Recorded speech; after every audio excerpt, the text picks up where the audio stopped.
All right, this is actually a big moment for Samsung, and it could go one of two ways. So here's what's going on. Samsung is working on a brand new chip called the Exynos 2700. This is the next version after the Exynos 2600, and honestly, they need this one to be good. Now, this info is coming from a report by Chosun, so take it with a bit of caution, but it does line up with what we've been hearing. Why? Because right now, Samsung's chip business, not the memory side, but the part where they design and make chips, is losing a lot of money. We're talking about hundreds of millions of dollars in losses. Last year was even worse, over $1 billion lost. Now, in 2026, things are getting a bit better. The loss has dropped to around $679 million. Still bad, but better.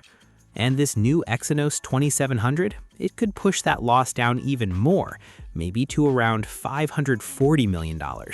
So yeah, this chip is kind of a big deal. Now let's talk about why this chip matters so much.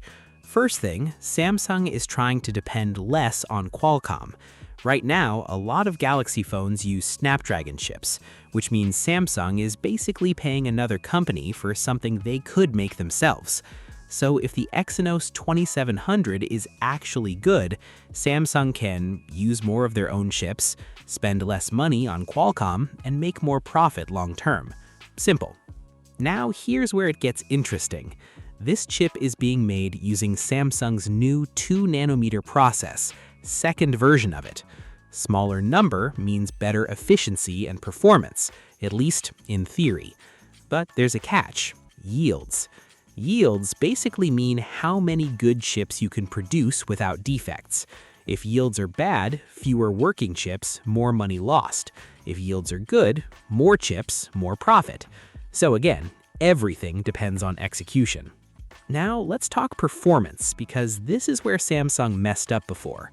The Exynos 2600 had a big problem. Under heavy use, it could pull up to 30 watts of power. That's a lot for a phone chip. What happens then? Heat. And when the phone gets too hot, it slows down. That's called thermal throttling. So even if it's powerful at first, it can't stay powerful. That's the issue. Now, Samsung is trying to fix that with the Exynos 2700. They're using something called a side-by-side design.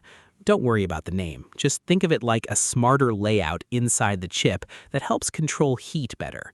If this works, the chip should run cooler, keep performance steady, not slow down under pressure.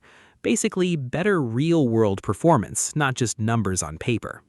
And here's the bold move. Samsung might use this chip in 50% of the Galaxy S27 lineup. That's huge, because before, Exynos chips were used way less. People didn't fully trust them. But now, Samsung is like, all right, we're going all in. Now the big question, can it actually compete with Snapdragon? Specifically something like the Snapdragon 8 Elite Gen 6 Pro. If the Exynos 2700 can match that level, same performance, same power, less heat, then Samsung wins. More control, less spending, more profit, better reputation. But if it fails, then it's the same story again. Overheating, poor performance, users complaining, Samsung going back to Snapdragon. So yeah, everything is riding on this one chip. Not just for phones, but for Samsung's entire chip business. And honestly, this might be one of the most important Exynos chips ever made.